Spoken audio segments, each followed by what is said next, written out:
该割了。这个海参知道吧？把这地方给它去掉。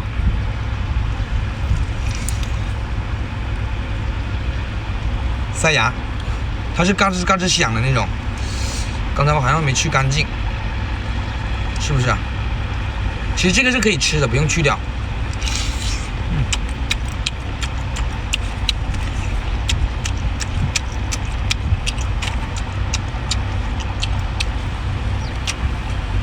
看到吧？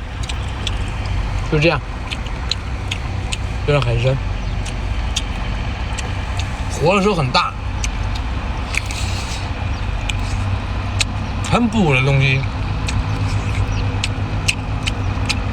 很多人这个不会做，还不知道怎么吃。你会不会？